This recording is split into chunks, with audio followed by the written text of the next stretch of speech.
Dr. Brandon Sports, everybody. Hope you're having an amazing day. I'm here to go over Friday Night SmackDown for December 19th, 2025. Before we get into the review, please hit the like button, subscribe button to the YouTube channel for more great content coming up. Now, my overall thoughts on this show was absolutely terrible. It was dreadful to watch. And I know it was a tape show, but I'm just not surprised. I thought they would try to do better being under the quote-unquote Triple H era. This is awful. And well, people will ask, and certainly you'll probably put in the comments, if it's so awful, why do you watch it? And the reason is because you love the business. I love the business, even if I criticize the booking, because that's what I mainly criticize. Unless I don't like a match how it's laid out, I criticize the booking because I want stories to be told. I want professional wrestling to continue to grow even bigger than what it is now. Get back to how it was in the 90s. And I feel like for me, that's just not happening with this company. Even when Vince McMahon was running it, it started to go downhill. And now Triple H had one good year of creative, and he's been awful this year. And I'm trying to do these reviews to make awareness, to be able to, make their product better. I know other people do reviews as well, but I have my own opinions, my own expressions for the show. Again, I don't ever criticize and make it personal with wrestlers or anything like that. I just try to look at it from a fan perspective that loves the business more than anything. Just because I didn't wrestle or have the experience doesn't mean that I don't care about professional wrestling. I truly think professional wrestling is the greatest thing. Even you guys see me, I do football. I'm going to start doing basketball content on this channel. But something about wrestling. I watched wrestling before I got into football, before I got into basketball. I've been watching wrestling since 1999, watching this business. And I loved it ever since then, and I continue to love it. Even when Vince McMahon, the shows are horrible, and all through my high school years and everything like that, I would still watch it. But then I got to a breaking point during the pandemic. Everybody knows, if you've been watching my reviews, The Undertaker is my favorite of all time. If I'm being biased, I think he's the GOAT, the greatest of all time. But if I'm being unbiased, obviously there are other people who will be the greatest of all time over him. But I say that because when he retired in 2020, after the WrestleMania match with AJ Styles, I wanted to continue watching wrestling, and I didn't. Because of the pandemic, there was no crowd, and the booking was awful.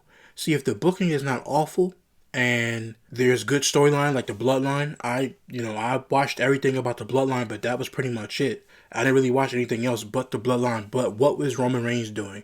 Because even when he was the big dog, I believed in Roman Reigns. I loved Roman Reigns. Even when he was being booked horrible by Vince McMahon and the crowd was booing him, I love Roman. I think the world of Roman Reigns. I think he's genuinely a good dude, even behind the persona. So I grew myself an attachment. I'm like, man, I like this dude Roman Reigns. I even liked him when he was part of the Shield. And I remember he got injured and he came back and was fighting Big Show in the ring. And he came back at that SummerSlam and faced Randy Orton. And everybody was cheering for him at that time. And I felt like Vince McMahon ruined the booking and messed it up because of the whole Daniel Bryan thing. But I say that to say, in 2020, when the booking was even more abysmal, I stopped watching. I would just watch for the Bloodline. After the Bloodline was done, that was it. I would read the news. I would keep up with the product and just read about the Bloodline and just watch the Bloodline segments, certain segments that I would watch about Roman Reigns in them. But other than that, I stepped away because the booking was that bad. And I don't want to do it this time under Triple H because to me he gets more leeway because Vince McMahon was doing it for over 30, 40, 50 years. And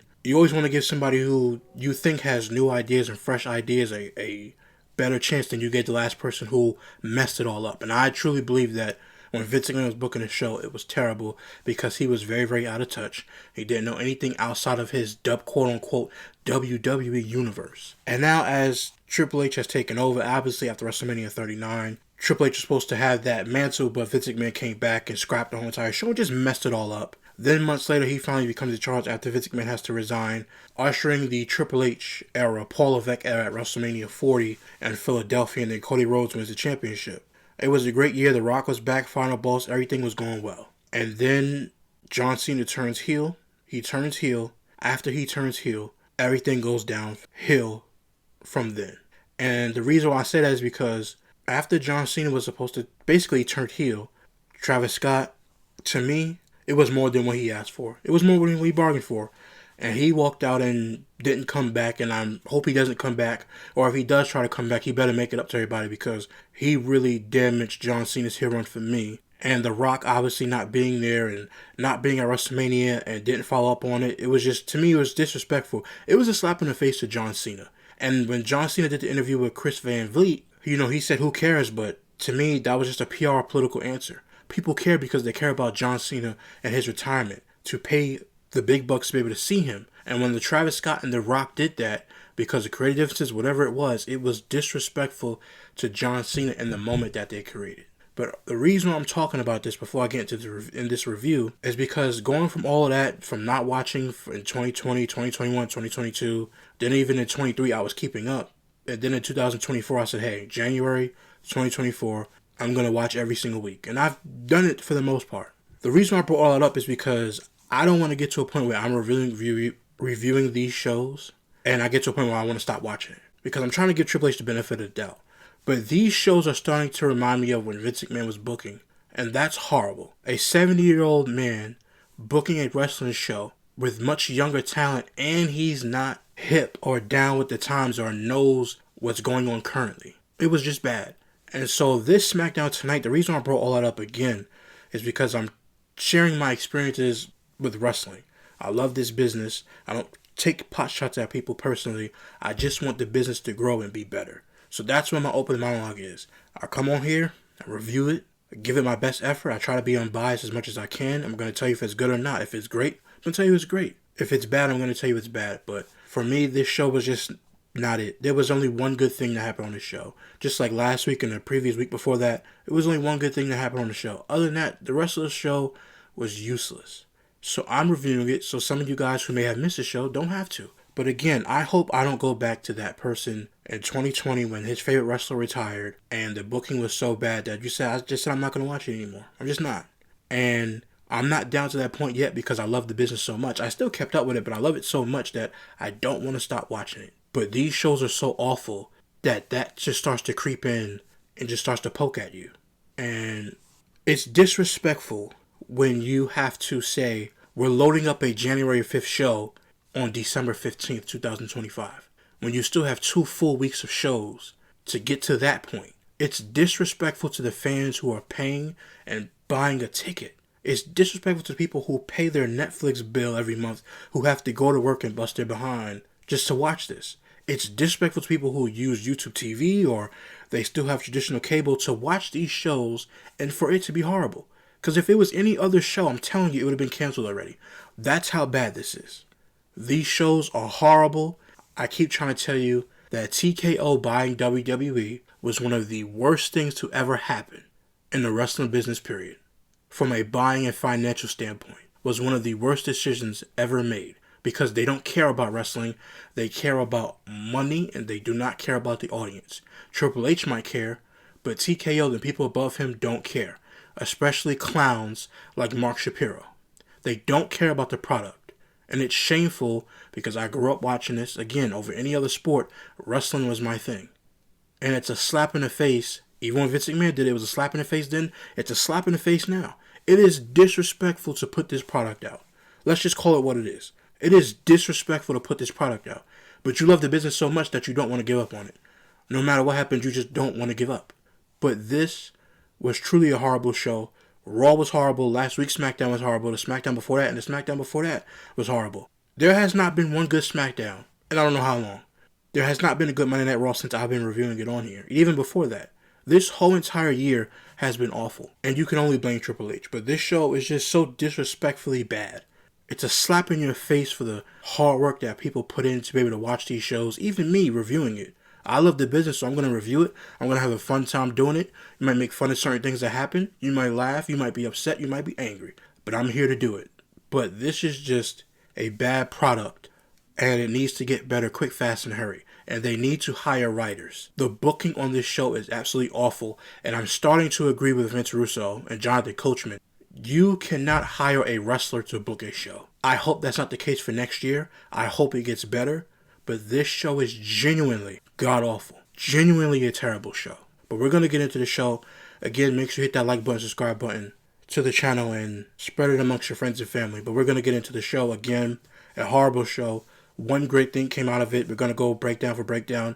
And I'm going to tell you where I just think this entire show is just awful. We start off the show with a video package opening Saturday night's main event, basically recapping everything that happened on Saturday night's main event, which feels like ages ago. It feels like Saturday's main event was a long time, but it was just this past weekend. But, obviously John Cena had a great career, so we send our love and respect to John Cena for his dedication to the wrestling business over 23 years, but it just feels like it's been a long time. So then we get commentary, then welcomes us to the show, and we see Cody Rhodes and MFTs entering the building. To start off the show, we get Damian Priest kicks off the show. He makes his way down to the ring. Damian starts off by saying the last few days were not easy.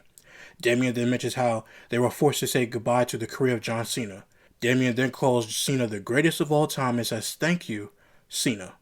Damian then talks about how last week on SmackDown, he and Rhea Ripley, basically the Terror Twins, got the win against Aleister Black and Zelina. Damian then says, now they can look at 2026. But as he is talking, out comes Zelina.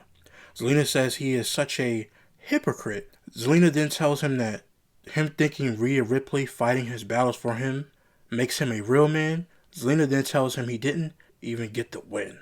Zelina then says Damian cannot stand the fact that Aleister broke him and he made his decision and now they have to live with theirs, or more importantly his. Aleister Black's music hits and Black hits Damian Priest from behind. Black then hits Damian with right hands, but Damian hits some right hands of his own. Damian then grabs Black, but Black hits a kick and Damian goes to the outside. Black then goes to the outside, but Damian hits the South of Heaven onto the ring apron. Damian then goes under the ring and grabs a table.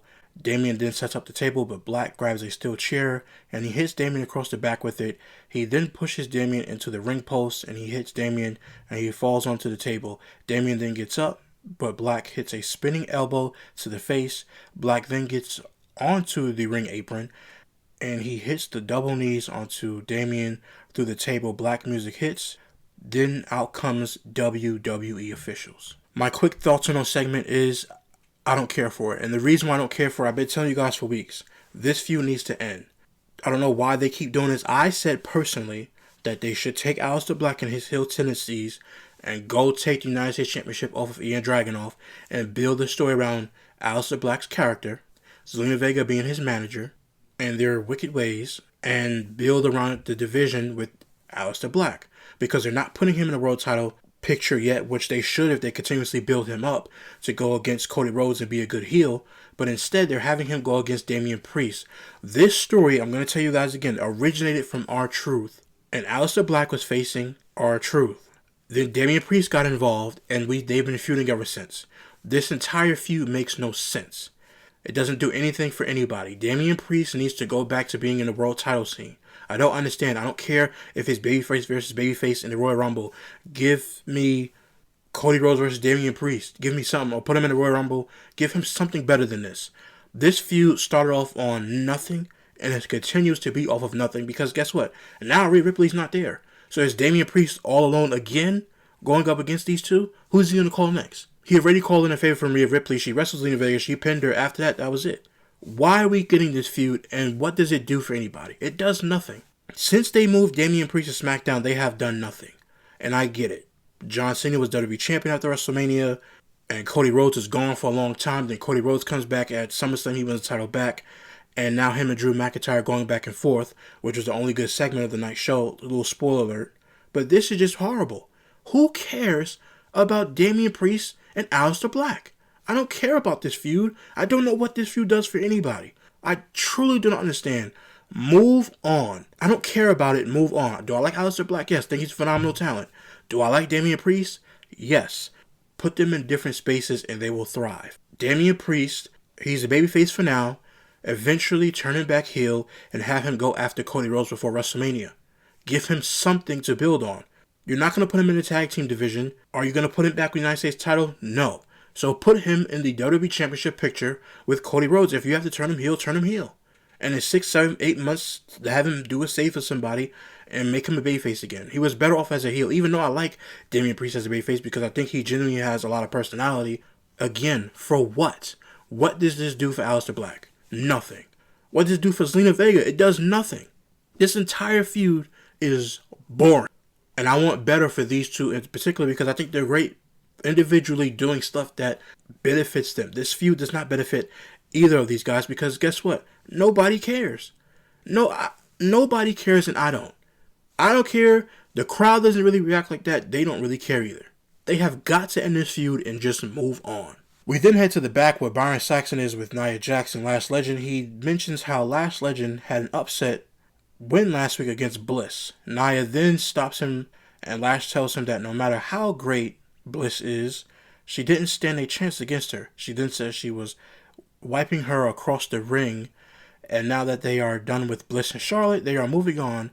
Nia then says once they're done with the Kabuki Warriors, they will slide into the Tag Team Championship match and become champions. Byron then tells him that Rhea Ripley and Io Sky have a title shot. They then tell him that it's about the Irresistible Force and the Bougie Bully.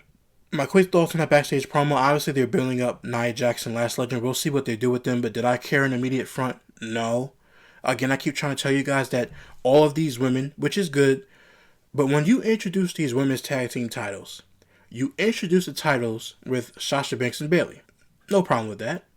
But then you went on a years and years and years worth of runs where nobody cared about these titles. And now, for lazy booking purposes, because here's the truth, they don't know what they're doing with these women and the talent.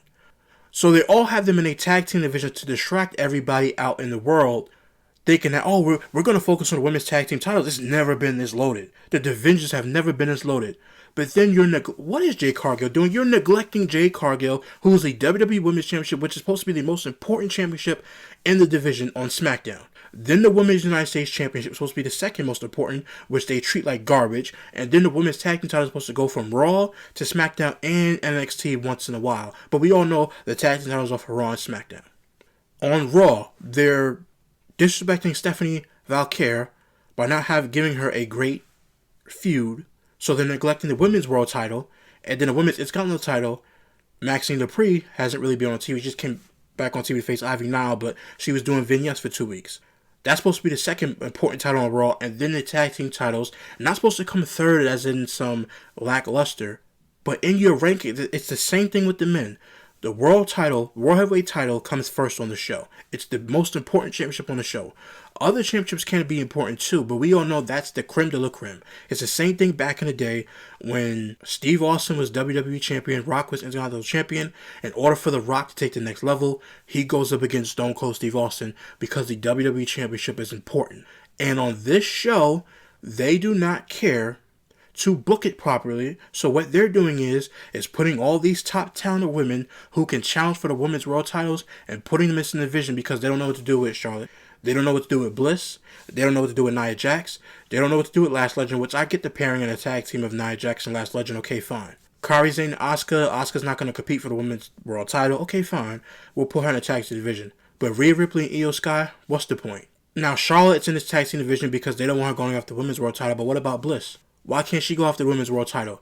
Why can't she, as a matter of fact, not even the WWE Women's Championship or any women's world title, the United States Championship, Chelsea Green literally has nobody to compete against.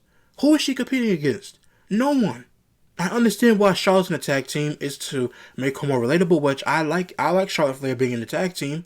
But other than that, this company does not care about anything, and they're using these women in this tag team division as a way to get out of booking what they're supposed to do. They're not doing their jobs, so they're using the tag team division to get away from that. And it's shameful because right now, if half of these tag teams weren't together, I get Lash Legend Nia Jax, and I understand it from the Charlotte Flair standpoint, but Alexa Bliss can't be a Women's United States Champion? Io Sky can't compete for the Women's Intercontinental Championship? Hell, Rhea Ripley can't compete for the Women's IC title? If that's the case, then put Rhea Ripley on SmackDown and give her the Women's United States Championship. Have her make that championship important. And I don't want to hear in the comments, Rhea Ripley, she's too big to be the Women's United States Champion. If Becky Lynch can do it and she's won both world titles in the company for the women, why can't she be IC title champion too? And Rhea Ripley. This makes no sense. To me, you put women in tag teams who genuinely have great chemistry together, and you know that they're not ready for the women's world title yet. You're building them up. And they tag team, the same thing. Jeff Hardy, Matt Hardy, Edge and Christian, the Dudley Boys. They were a tag team, and then everybody got to branch out on their own. Bully Ray in TNA, Jeff Hardy in TNA, Jeff Hardy with WWE Championship in WWE, Matt Hardy with the ECW title, the V1, Edge and Christian. Christian did his own thing. He won the world title against Randy Orton. Edge became WWE Champion against John Cena. You see, when you build these guys up in tag teams, and then if they have great personality and they can be a one-on-one competitor, then you let their wings fly and you just let them fly. Let their wings spread and fly. But on this, it seems like everybody has their wings and now they're just putting them in tag teams because they don't know what to do with them. This is ridiculous. And it's shameful because right now in this current iteration of the company, you have your most stacked women's roster and they're not doing a damn thing with anybody. It's ridiculous how the booking is on these shows. Does it make the tag team title seem important for the women? Yes. But years of neglect, 6 months of great booking for the women's tag team titles is not going to make up for, 4, 5, 6, 7 years of horridness? I just don't get it. We have so many talented singles competitors as women on this show, and you're putting them all in tag teams because you don't know how to book them or you don't want some of them taking L's. Ridiculous. Didn't really care for that segment. After that, we then see Damian Priest being held in the back. He is attacked by Aleister Black once again. Black sends Damian into the storage cases. Black then grabs a shovel and he hits Damian in the back of the head with it. Black then sets up for the Black Mass and he hits it and sends Damian into the truck gate.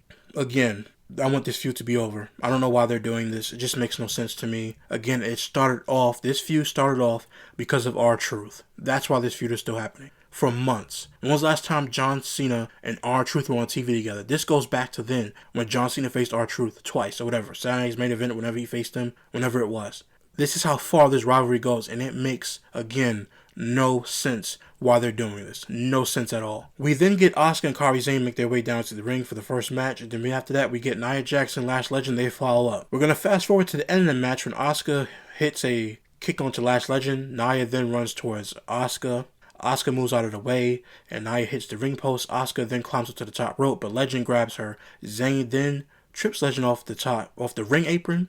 Nia then climbs to the second rope, and she grabs Asuka, but Asuka rolls and lands on her feet. Zayn is then tagged in, and Asuka hits a powerbomb. Legend then grabs Asuka to the outside of the ring. She basically took her and threw her into the ring steps. Zayn then hits a knee on Legend. Zayn then climbs to the top of the rope and goes for the elbow, but Nia Jax grabs her and she hits her with a chokeslam. Nia then gets Zayn under the turnbuckle and she hits the Annihilator for the win. Again, it was a decent match. Didn't really care for it. Kairi Sane and Asuka, by the way, in this match, I just did that last rundown to give you guys a clue. They were the babyfaces in this match. Now, usually Asuka and Kairi Sane are heels because they betrayed Io Sky, but in this match, they were the babyfaces because nobody's going to cheer for Nia Jax because nobody's going to cheer for Nia Jax because they don't like her. And nobody's cheering for Lash Legend because she calls herself the bougie bully. So anytime a girl, no matter what, if a girl acts bougie or if a guy acts bougie or whatever it is, people are not going to like you. So again, they're not going to like Nia Jax. They're not going to like Lash Legend because she calls herself bougie and she's with Nia Jax. Which I still don't understand how they got into a tag team when they were fighting each other on NXT. I guess NXT is quote unquote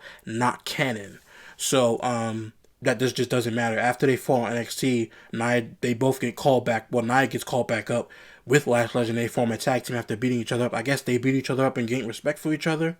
I don't know if commentary ever said that, but it is what it is. So anyway, the winners of the non-title match is the Irreversible Force, Nia Jax, and the Bougie Bully, Lash Legend. After the match, Charlotte Flair and Bliss make their way down to the ring. Flair kicks Nia and sends her into the ring post.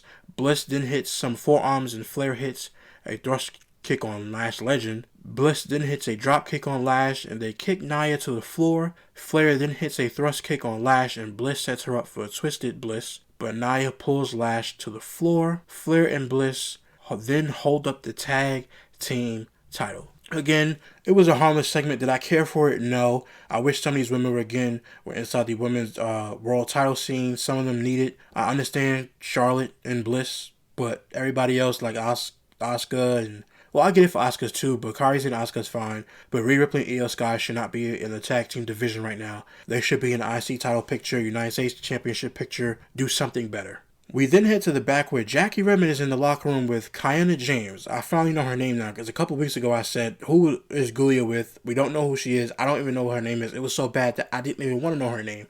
And when I get done reading this to you, I'm going to go in even more on this pairing and this partnership between Gulia and Kiana James. So anyway, we get to the back. Jackie Redmond is in the locker room. We get Kiana James and Gulia interrupt. Kiana says Jackie has to go through her to talk to her client. Jackie then apologizes, and she asks permission to talk to Gulia, right? Jackie then asks about Gulia's desire for the women's U.S. title, and having to face Alba Fire. Giulia then says she will take on Alba Fire to get to Chelsea Green. Before I move on to the next segment, there's just about one or two things I have to say about this. First of all, this Kiana James and Giulia partnership. Why? This genuinely makes no sense. I don't want to hear about no language barrier so she can't cut a promo. Do what everybody else is doing in their promos. Do what Stephanie Valkyrie is doing in promos. Do what Asuka and them if they talking in Io Sky talking in Japanese. Like, do something. Put the words on the screen. Let her get used to talking on her own. She comes in at the end, but Kiana James, first of all, Kiana James doesn't do anything. The last time I saw Kiana James wrestle was in a tag team match with Giulia. Then after that, Giulia becomes United States champion. After she becomes United States champion, she has a 130-something day reign. Then they take the title off of her in a matter of, 5 minutes? And then after that 5-minute period, they put it back on Chelsea Green, basically destroying Giulia for the crowd. Giulia got called up, or Julia, whatever you want to call her, gets called up on SmackDown after being dominant in NXT with Stephanie Valkyrie. Stephanie Valkyrie at least has the women's title. They're not doing anything with Giulia. And as far as Kiana James, why? Why are they together? Why is she with her? I don't want to hear about no language barrier. I don't care about that. Do the same thing you do for Shinsuke Nakamura when you put the words up on the screen and you can understand, you can read what they're saying. Let her have that. Then let her continuously get better at making her promos for herself. I don't understand this coddling of Giulia. She's great on her own. She doesn't need Kiana James. Kiana James brings nothing to Giulia. Nothing. There's nothing positive about this in any light.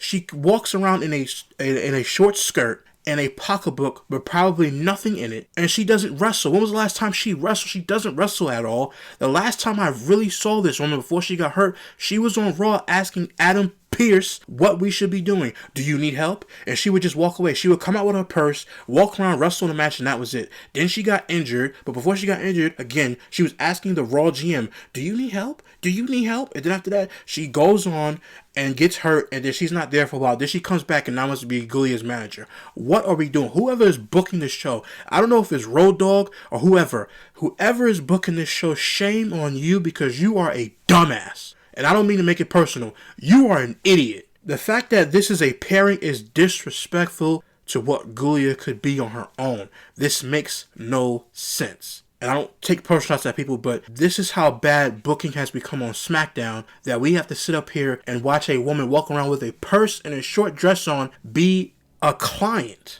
And the client is better than she is as a wrestler and as a promo cutter. Let's be honest. A horrible segment. I didn't care about nothing for it. And I feel bad for Chelsea Green because she ain't got no competition, because they're not doing anything with Giulia. And they're going to have Chelsea Green probably retain in the next couple of weeks. Just an awful segment. Sorry for the yelling. You meant to turn your volume down a little bit. So after that, we then see SmackDown General Manager Nick Aldis arrive at Drew McIntyre's house. They're basically showing a vignette of something that happened during the course of the week, basically replaying it now. So we see Nick Aldis arrive at Drew McIntyre's house with police to talk. Nick thanks Drew for inviting him to his house. Nick then says this could have happened at the office, but he's doing it in good faith. Nick then asks why did he come here and after what Drew did at Saturday's main event. Nick then tells Cody wants Drew reinstated and everyone wants him reinstated. Nick then says Drew is a top talent in WWE and an integral part of SmackDown. Again, he's kissing ass to get Drew McIntyre back on television.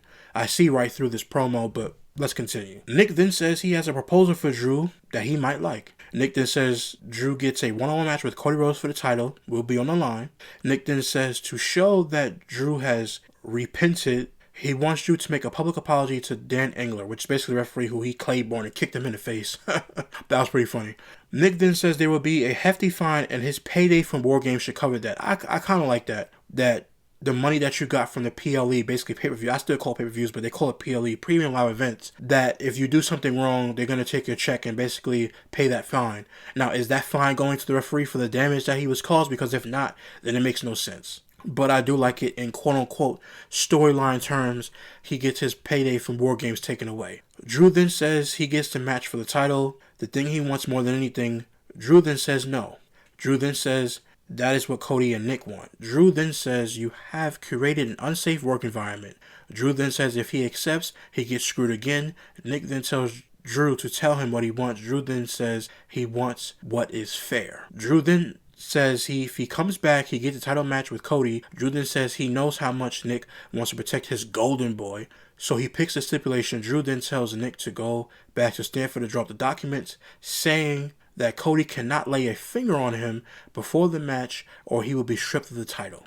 Nick then says he will agree to those terms. Then they shake hands and Drew says with pleasure, doing business with him. Drew then says how long will it take to drop the documents. Drew then sees Cody Rhodes outside of his house. He pulls out his phone. He gets alert on his phone. He pulls out his phone and he sees that Cody Rhodes is coming and that the police are holding him back. Drew McIntyre started yelling at Nick Aldis, saying that he basically set him up. Drew then says he will handle this, but Nick Aldis gets up, says he's going to do it. Nick then tells Cody he is ruining everything, while Drew tells Cody to get off his property. Cody then goes after Drew while the footage gets blurry. While they are held back, the footage is fine, but any contact causes a loss of video. Cody then tells Drew McIntyre, "Merry Christmas, a-hole." Now, my thoughts on this segment is, I have no problem with them shooting a vignette with Cody Rhodes and Drew McIntyre. The problem with this vignette for me was, I don't care about Cody Rhodes and Drew McIntyre anymore. They faced off twice, and if I'm WWE, I'm not taking the championship off of Drew McIntyre.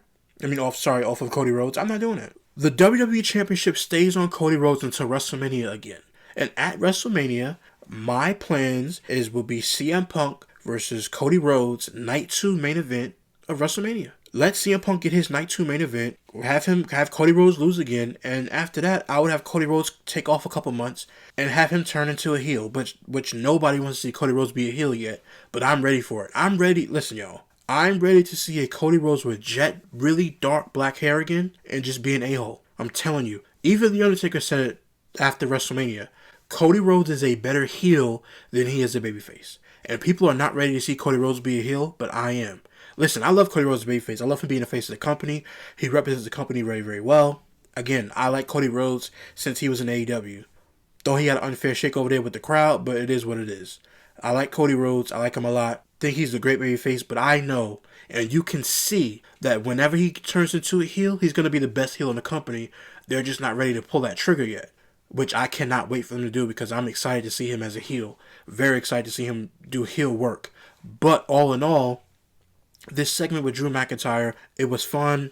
Probably fun shooting it. This is probably the best segment to me of the night. It was the best segment for tonight. But seeing them shoot this was great. It's like, they say cinema. This is cinema. But the difference is that do we continuously care about Drew McIntyre because he keeps losing? Drew McIntyre continuously keeps losing to Cody Rhodes. And by the way, whenever this match comes, I'm going to have Drew McIntyre lose again because I'm not taking a championship off of Cody Rhodes. I'm just not doing it. Why would I take the championship for him now? He got it back at SummerSlam. You're not going to have him losing at the Royal Rumble because I wouldn't do that. Why would you do it? It makes no sense. Cody Rhodes has to be champion. He's the main event. He's the franchise of the company. It's the same thing. If John Cena is the world champion, you're not going to have him lose the championship, even though they did do this back in the day. But you correct that booking and you have him drop the title at WrestleMania. And if he's not going to drop the title at WrestleMania, then you have him keep it. Then after WrestleMania, then he'll drop it. But no, Cody Rhodes should not drop this championship at all. He should remain champion, and Drew McIntyre is just going to take another loss.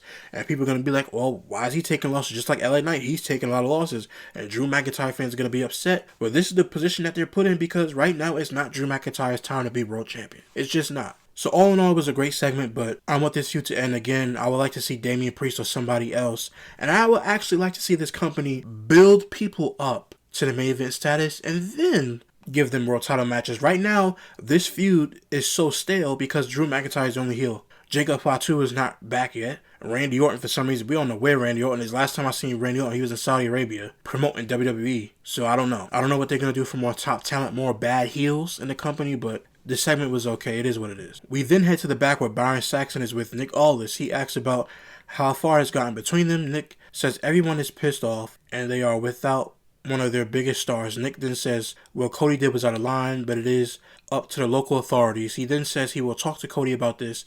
Miz then shows up and says he wants a match against the person who messed things up. Miz then cuts off Nick before he can mention the guy's last name, and he asks for a match next week. Nick then says he will talk to Ava about it. Miz then starts to leave the office, and R-Truth is there to tell the Miz that he believes in Joe Pesci. Now, if you guys know who Joe Pesci is, he's an actor. Basically, R-Truth wanted to say that he believed in Joe Hendry, but he said Joe Pesci and got it wrong. The Miz gives him like a funny look. Then he leaves the room. R-Truth then says the Miz is jealous because he saw Nick Aldis' British balls. Okay, my thoughts on this was, at the beginning, Nick Aldis says that what Cody did was out of line. Correct me if I'm wrong. Didn't Drew McIntyre attack Cody Rhodes on the same bus that Cody Rhodes has his wife on? The same one that he has his children on? And we're going to sit up here and say that it's an unsafe work environment. The hypocrisy in this booking is just crazy. That doesn't make any sense. You attack this guy week after week. You sent Cody Rhodes out even though he had to go film a movie. You attacked him and sent him out. And then, now it's an unsafe work environment when you made the work environment unsafe. You kicked the referee in his face. You kicked Cody Rhodes' face through the announce desk. He beats you and then you interfere in this match. So it's like the hypocrisy of Drew McIntyre being a heel, which this is actually great work by him, but in the writing of this, it's not great work because you created this unsafe work environment. But I do get it as a heel that it just doesn't matter. It's going to go the heel's way because obviously he's the bad guy. He just doesn't care. But I do understand that point. It's hypocritical on the behalf of Drew McIntyre. And as far as Nick Aldis talking to Ava Raine, he's talking about Ava Raine, the NXT general manager, about facing Joe Hendry. That's what it was. That Saturday Night's Main Event, they said Joe Hendry's name. He came out, they beat up the Miz, which I thought was decent. Joe Hendry said he went to face John Cena, so they put him on Saturday Night's Main Event, which is a nice detail. I just thought, again, embarrassing the Miz, which is not a great thing. And just to go a quick thing about R-Truth, when he came back and said, I'm Ron Killings, and he cut his hair, and I wanted to see them actually do something with him, and they've dropped the ball since. And I know he said, well, that was for that moment, and he's all about being R-Truth now. I love R-Truth. I love Ron Killings when he was in TNA. I actually went back and watched his whole entire thing about him being in TNA.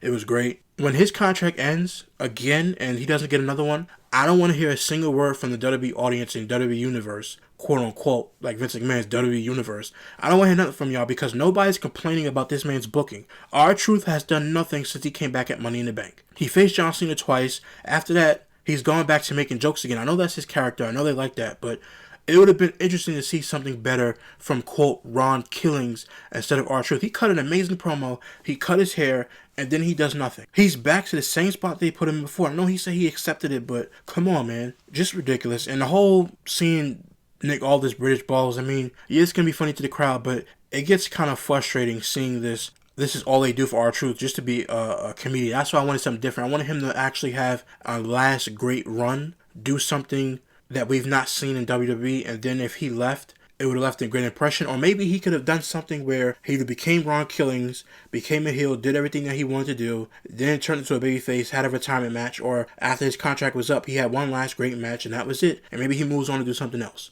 Even though I think he should be in the company, but I don't want to hear from nobody else about him because y'all not saying nothing on social media and nobody's complaining about his booking. So when his contract ends, which he did kind of allude to that this might be his last contract, I don't hear nothing from nobody because nobody's complaining about his booking except for me right now. Next up, we get Chelsea Green and Alba Fire make their way down to the ring for the next match of the night. Gulia and Kiana James follow. Again, the winner of this match was the Beautiful Madness Gulia. Nobody cared about this match. I don't care about this match at all. I want better for quote-unquote Alba Fire. Chelsea Green is very, very good. I actually like Chelsea Green and her character. She's actually great at what she does, but the company not giving her anything. And I saw what Sean Ross Sapp had to say from Fightful, that the way that the company's booking the Women's United States Championship is basically what he's saying is, it seems like not a lot of people wanted this championship in the company.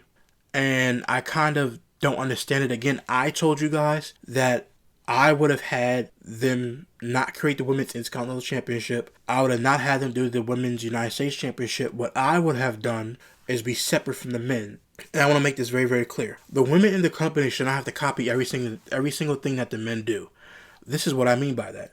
The women have their world title, the men have theirs. The men has the WWE Championship, the women have theirs, right? Fine. If you want the two world titles to be the same, that's fine. If you want the tag team titles for the men to be different, Raw Tag Team and WWE Tag Team, Raw and SmackDown, fine. But the mid-card division, the WWE did not need the United States Championship on SmackDown. They didn't need that. They did not need the Intercontinental Championship. They could have let the women form their own legacies by just saying, hey, instead of taking the Intercontinental United States Championship for the women, we're going to make the Women's European Championship. Because the men are not used. That title's been retired since, 2002? If I'm the company, I see an opportunity. Again, this is called laziness. Ladies and gentlemen who's watching this review, this is called laziness and not booking correctly. If you know you don't want to make a second women's mid-card title, which is the United States Championship, but you want to make the Women's Intercontinental Championship, but you wanted both titles to be there, why not just make one title and go between different brands and not call it Intercontinental, because then people are going to say, what about the United States? But if you make it a championship that's not being used in the company and say, here is the Women's European Championship. It's going to go between Raw and SmackDown. It's not going on NXT because NXT, they have the North American title. You see how they copied the men with that championship, but they didn't make another extra one? Again, the company should have made the Women's European Championship and put it between both brands, Raw and SmackDown. That way you always have a rotating cast of talent that's going to go after that mid-card championship. Because right now, SmackDown is so dry and bland that Chelsea Green has no competitors. And on Raw, Maxine Dupree is getting into Ivy now, and all the other women are occupied on the women's tag team titles. You see, when you neglect each division, what it turns out to be? It turns out to be nothing. And that's what we're getting. Absolutely nothing with the Women's United States Championship. This was a okay match. I didn't really care for it. Giulia gets the win after the match. Chelsea Green and Giulia argue about Chelsea Green, but Chelsea Green ends up walking away. After this, we then see Cody Rhodes walking in the backstage area. We then get a video from the Wyatts and Uncle Howdy tell Soul Sikoa that his greed for status and power has led him down a dark path. Howdy then says the truth lies beneath, and the image you betray will catapult your family into a whole new world. Howdy then says a world filled with adversity, abandonment. Howdy then says there will be nowhere for you to run. Howdy then says you begin your journey, a journey that will force your family to surrender. Let's take a moment to break this down as quickly as we can. I don't care. I don't care about this segment at all. Again, the Wyatt Six has been destroyed since, quote, Bo Dallas Uncle Howdy, when he got hurt. When they first debuted this stable, it was great. It was very, very great. Then after that, they were on TV for a little bit. They were on Raw. Bo Dallas gets hurt. Translation, Uncle Howdy gets hurt. After he gets hurt, they're off TV for so long that when they come back, a lot of the luster is gone. Then, after they come back, they win the tag team titles, and they've been boring ever since. Last week, Uncle Howdy cut a promo that I told you guys he is trying too hard to sound like his brother Bray Wyatt. And I know it's no disrespect at all. No disrespect is being intended when I say this. He has got to do it his own way. You cannot cut a promo like somebody else when it was their style. Unless you're trying to mimic it, but you're not doing a good job by doing it. It's not to be disrespectful again, because I don't want to disrespect anybody personally, especially a tragic situation like that. So I'm not going to do that. I'm just saying I want it to be your own way. Cutting that promo last week was not good, and this promo to me wasn't good because, again, you're sounding too much like Bray. Be yourself and be quote-unquote Bo Dallas Uncle Howdy. But again, I don't care for this segment or the promo or the vignette because you made us not care. They were off TV for so long, they weren't having no promos or nothing. They were just gone. They come back, they get a big pop, and after that, they've been tag team champions ever since. They put on good matches. Again, the matches could be good all they want to. What's the story between these two groups? Family? Like, come on. If that's the case, reignite the Bloodline storyline and let that be about family again. This is ridiculous. Again, just a ridiculous segment all in all. After this, we get Cody Rhodes' music then hits. He makes his way down to the ring. Cody starts off by asking Hershey what do they want to talk about. Cody then says if he went to Drew's house and did he throw a member of law enforcement into the water. Cody then says he did. Cody then says Drew says WWE is an unsafe working environment. Cody then says that is all of you. Cody then says we are in an unsafe working environment. Cody then says you are surrounded by all types of athletes. So what would be a safe work environment? Cody then says what happened between us at your house is 1/10 of what should happen in the ring between us. Nick Aldis then comes out, makes his way to the ring. He says that Cody does not appreciate the situation that he has put everyone in. Nick then says what Drew says is crap, but when you showed up to his house, it made what he said true. He then says he had to make a bad deal because of what you did. Nick then says you are the champ, but you're not above the law. Nick then tells Cody he should have trusted him to get this over the finish line. Nick then says if Drew pays the fine and makes the public apology, you cannot lay a finger on him. Cody then asks, or what? Nick then tells Cody he has to strip him of the championship. Cody then agrees that he will not trust Drew McIntyre. Cody then says, in the spirit of demands, he asks Nick if he forgot who he is talking to. Cody then asks Nick to ask anyone who he is talking to. Cody then says he sent the tweet that changed the game and he unseated the tribal chief and he won the title from John Cena. Cody then says you are saying that he is not above the law. Cody then says as long as he has a title, he is the law. Cody then tells Nick, while he holds the title, that he does not work for Nick. He works for the people. Cody then tells Nick he works for him. Cody then drops the microphone and he leaves. I thought this was a good segment. I thought this was Cody Rhodes actually bragging and showing his quote-unquote power that you would say. But this was good on Cody Rhodes. Nick Aldis, I think he's a good GM. Fine by me, but I thought Cody Rhodes did a fantastic job with this segment and his promo, basically telling Nick Aldis to basically know who you're talking to. I thought this was great. Again, Cody Rhodes and Drew McIntyre segments have been good, but the overall story, I just wanted to move on. The segment is not bad at all. Cody Rhodes cut a great promo. Nick Aldis wanted it his way. And Drew McIntyre is still complaining. Like I said, the feud is getting stretched out, but this is all they got, so I understand it. Now, is that an excuse for that? No. But I do understand it. Again, Cody Rhodes and Drew McIntyre are basically carrying SmackDown because without these two, this show, you could forget about it. It's that bad. But all in all, this was a good segment. I didn't have a problem with it. I just want the feud to be over with by now. They're pushing it way too far. We then head to the back where we see Carmelo Hayes and Ian Dragunov shows up. He thanks Carmelo for helping him last week. Hayes then says he had to get back at Tommaso Ciampa and Johnny Gargano. Was collateral damage. He then says he doesn't jump people from behind. Ian Dragunov then reminds Carmelo not anymore. Dragunov then says they put him down. Axiom and Nathan Frazier then show up and they ask Hayes and Dragunov to leave some for them. Axiom then says they want revenge for taking his mask. Dragunov then says when Ciampa made him bleed, he is not just a jackass, but his prey. DIY and Candice LeRae then make their way down to the ring for the next match of the night. Then Carmelo Hayes and Ian Dragunov follow. This was a tag team match with Ian Dragunov, Carmelo Hayes versus DIY and Johnny Gargano. Basically, at the end of the match was United States. The winner of the match was basically Ian Dragunov and Carmelo Hayes. Again, I don't care about none of this. I told you guys, Ian Dragunov does nothing for me. He does absolutely nothing for me. What's the story behind this dude? He was on Raw. Ladies and gentlemen, he was on Raw. He then got hurt. Kind of like what I said about Kiana James earlier. She was on Raw. She got hurt and she was gone. Then she just ended up on SmackDown. It's the same thing with this dude.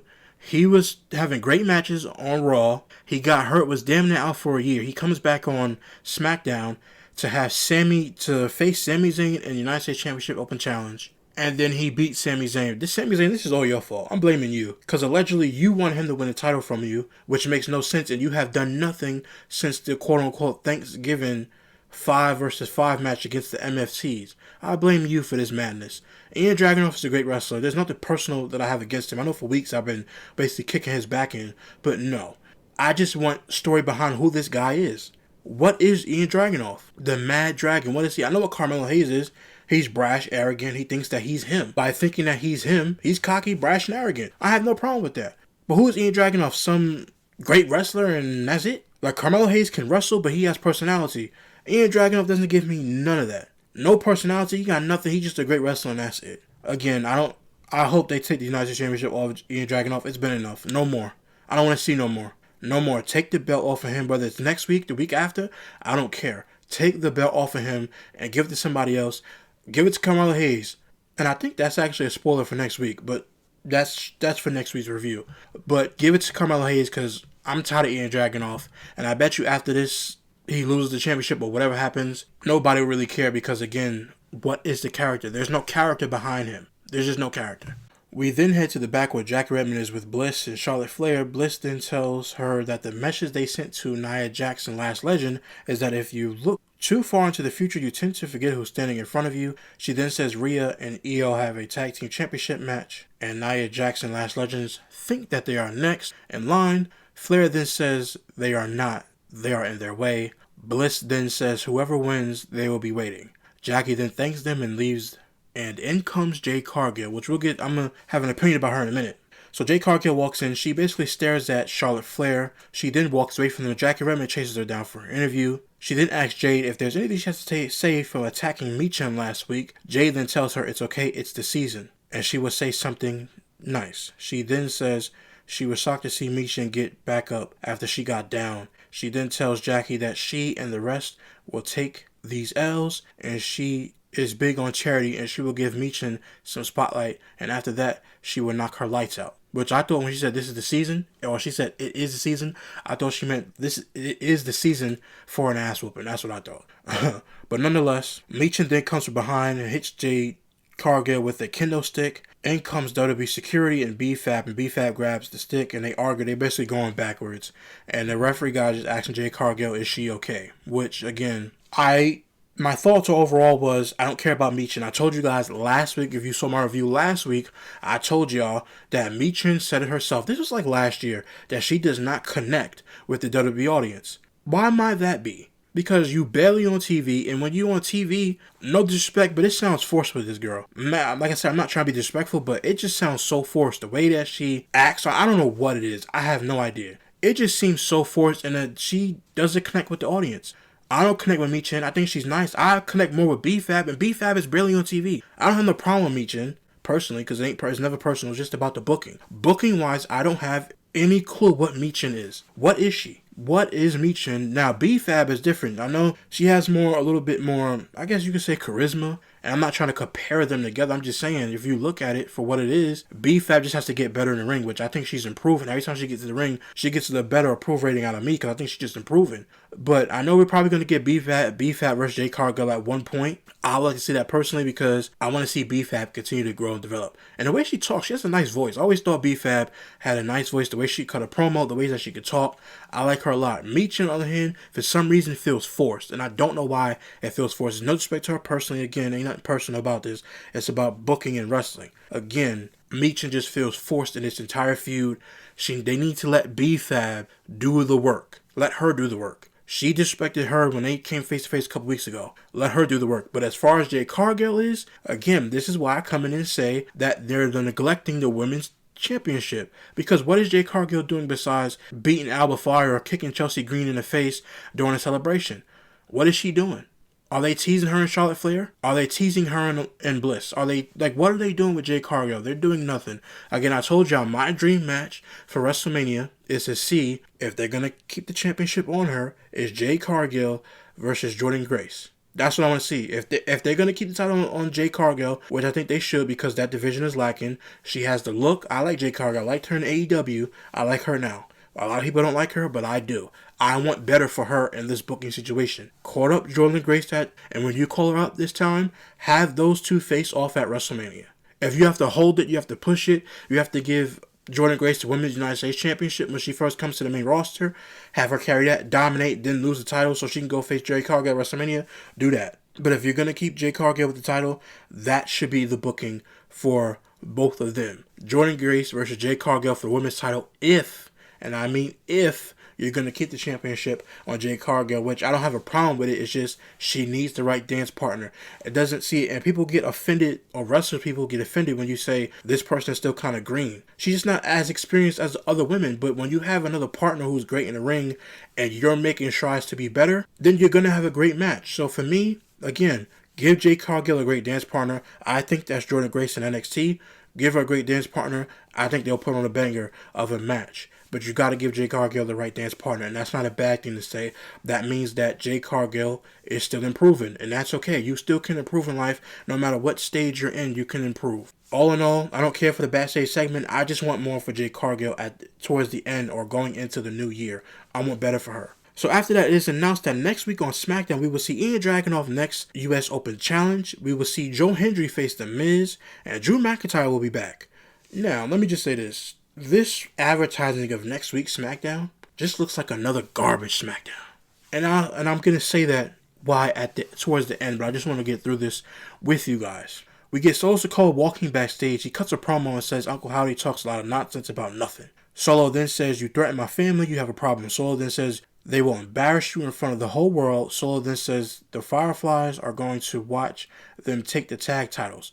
Solo then says he has a whole world in his hands. MFTs make their way to the ring for the main event of the show, and the Y6 follow. Now, real quick on this Solo promo. Again, Solo Sikoa knocks it out of the park when it comes to cutting a promo. He had a great match against Gunther for the last Time Is Now tournament. It was great. It was fantastic to me. He's improving. The problem with Solo Sikoa is he's with the MFTs. And the MFTs, well, I like Tama Tonga. But Tonga Laya, if Vince McMahon was still in charge, these guys' names would not be this close together. What is it? Tonga Tala? Tama Tonga? Tonga Loa? You know how many Tonga? Like, how do you even pronounce all of this? This is like Braun Breaker, Braun Strowman, and Bronson Reed. It's like too many Brauns. It's too close together. That's the only thing I liked about Vince McMahon was like he wanted it to be separate, like Rey Fenix. I like Rey Fenix. And then you got Rey Mysterio. At least you have them on two separate brands. But when you got Bronson Reed and Braun Breaker, and then you had Braun Strowman, it's like, man, it's too many damn Brauns. But in this case, it's too many Tonga Lala and Tonga Tala, and it's just too much. They should have just gave him his name, Hikuleo, and just let him keep that. But man, Solo Sikoa does a great job in his promos. Again, I think he needs something better, whether it's going back after the United States Championship, but he needs something. Maybe go after the Intercontinental title on Raw. Dominic Mysterio's Intercontinental Champion, have the Judgment Day feud with the MFTs. I don't know, just give Solo something. He's better than this. There's no disrespect to the MFTs, and especially, I like Tama Tonga. I really like him a lot. When he goes, yeah, yeah, yeah, yeah. When he does that, I like him a lot. But other than that, they're not really doing anything with MFTs. And this upcoming match in the main event was just another example of forcing this down your throat. So towards the end of this match, both teams begin fighting outside the ring. The match basically is a no contest. After the match, the MFTs get the Wyatts in the ring. Tala Tonga then climbs to the top rope and he hits a crossbody on the Wyatt 6. Rowan then gets in the ring. He hits Tala Tonga with a drop kick followed by a clothesline, and Tala Tonga falls to the outside of the ring. Nikki Cross then gets in the ring and Rowan lifts her up and throws her onto Tala Tonga. Solo Sikoa then gets in the ring and he hits Rowan with a Samoan spike. He actually hit him twice. He then turns around. Uncle Howdy goes for Sister Abigail, but in come both teams who fight in the ring as the show goes off the air. Again, this was a bad main event. I don't care about the Wyatt 6 anymore. I care about Solo Sikoa and Tama Tonga, but the rest of the MFTs, well, Tonga Loa too, because him and Tama Tonga could be a tag team and let them go after the tag team titles. I get it. But JC Mateo and Tonga Tala, I don't care. Hikuleo, he's mad big. They can't do nothing with him. So now you can't do nothing with him. What is he going to do? You got to have Nikki Cross. You got to have Eric Rowan pick up Nikki Cross into a powerbomb-like thing and then throw her to knock him out. And listen, I get they're trying to expand the MFTs, but adding Hikuleo, I call him Hikuleo because that Tonga Tala is just too much to pronounce. Adding Hikuleo was a good thing at one point, but it serves no purpose. And JC Mateo, who's really Jeff Cobb. This is ridiculous. These names, they want to own names so bad. Jeff Cobb being a part of this makes no sense. If I'm the company, I keep them in it for as long as you can. After that, I don't want people to lose their jobs, but give them something else. Let JC Mateo go do something else. Hikuleo, I don't know how much room you have for him in this bloodline or MFTs, my family tree, but the Tongans should be in the tag team. They should always be with Solo. Solo should be the main guy of the group, and you still have the Tongans. Other than that, I don't care about Tala Tonga, and I don't care about JC Mateo, and that's no disrespect to them. It's just, you just don't care because you just don't care. It's not good. It's just not good at all. And as far as the Wyatt 6, nobody cares. I understand it's a tribute to Bray Wyatt. I know they're trying their best, but they've already ruined it. It'll be better off if he just goes back to being Bo Dallas. Nikki Cross go do something. I mean, I don't want to break the group up, but it's just like, what can you do? Where can you go from here? What can you truly do with this group? And to me, nothing. They have to revamp or do something, but it's just awful. All in all, this entire show, except for Drew McIntyre and Cody Rhodes, which feuds I want them to end, this entire show was awful. Now, here's a spoiler alert for next week, as in when they announce those matches. I told you guys that I would talk about it at the end. Now, Ian Dragunov US title challenge. The reason why I said I think it's going to be a bad show next week, because it's being taped. Now, Ian Dragunov US Open Challenge. Joe Hendry faces The Miz. Drew McIntyre's in the back. We all know he ain't wrestling. We all know he's not wrestling. So let's just cut to it. Joe Hendry's going to beat The Miz, right? Ian Dragunov is probably going to open the United States Championship Challenge, and win or lose, whatever, we'll get that to that next week. And Drew McIntyre is going to cut a promo on Cody Rhodes and blah, blah, blah. The reason why it's going to be horrible because it's taped. Now, if people don't know, Monday Night Raw, December 15th, was in Hershey, Pennsylvania. After that show, they recorded SmackDown for December 19th, which I'm reviewing right now. Then, when SmackDown was airing, this tape show, it was airing from Hershey, PA. They were in Grand Rapids, Michigan, taping Raw for Monday, December 22nd. Then after they recorded Raw on a Friday, they recorded SmackDown show for next week, December 26th. So they recorded 2 back-to-back shows in one night. So tonight's show is a tape show. Then next week Raw is going to be taped. And next week SmackDown, which comes on a Friday, is going to be taped. Even though Christmas is on, I consider it to be a Thursday. The WWE Holiday Tour starts on December the 26th, the day after Christmas, which instead of having SmackDown live after Christmas, they recorded it this Friday, today. They're airing it, but all of the talent, which you could have done a live show, they're doing the Holiday Tour and they're going to be on tour, so they're not going to do a live SmackDown. It's going to be a taped SmackDown, and while SmackDown is taped, they're going to be doing a live show, a Holiday Tour live show, which again, it makes no sense. You could have taped SmackDown tonight and then taped Raw, gave them off Monday, Tuesday, Wednesday, Thursday, had them come back on Friday and do TV instead of doing the holiday tour, because now you're doing a holiday tour in the city and those people are not going to watch SmackDown, and then everybody else is going to be watching SmackDown at home, and it's not taped, it's not live, it's taped, and all of these taped shows that they've been producing and giving us has been hot garbage. Even back to Vince McMahon's era, every show that's being taped after the quote-unquote ruthless aggression era and went to the PG era was horrible. And Triple H is just making a mockery of himself all year long. This has been a bad year creatively for the company. I hope in 2026 that they move on. Next week's SmackDown review will probably be the same thing as it is for this week. Hopefully something better. Hopefully they did something better. I don't count on it because I just don't trust them right now to do something better. All in all, this show is bad. I saved you guys a lot of time and spared you guys the time to be able to watch this horrid and despicable show. Again, lack of booking, a lack of urgency. I don't care if it's holiday season. Give us something to care about so that way when the show comes back on being live again, oh, now we get a live show, now we're glued to the TV. And people like me are glued in because I like doing this reviews and like actually talking about wrestling. We're going to be glued. But there are going to be other people like there was 10 years ago when Triple H cut that famous promo, I'm going to stop watching. Do you know that WWE had almost 4 million viewers back then when he did that promo? And now they're damn near up to 1 million, 1.5 million, 2 million on a great night for Raw. When he did that promo, it was 4 million people watching. Back in 1999, it was over 8 million people, 7 million, 6 million people watching. How far wrestling has decreased from what it was because of people like Vince McMahon. Vince McMahon sending Triple H out there to do that whack-ass promo. And then Triple H is in charge. He has one good year of creative. And he's just using this as a launching pad to just not care about the company. Wants to be involved in politics. Man, if you want to be involved in politics, then don't run creative. But I'd rather have Triple H run creative than to have Brian Gewirtz and The Rock and his team run WWE creative, because if they do it, wrestling, you could just cancel at this point. I don't ever want them to be in charge because, you know, if something doesn't go their way, they'll probably just flake and leave people high and dry like they did John Cena, which The Rock and Travis Scott did. And I don't care. They can take it personal all they want to. I don't care.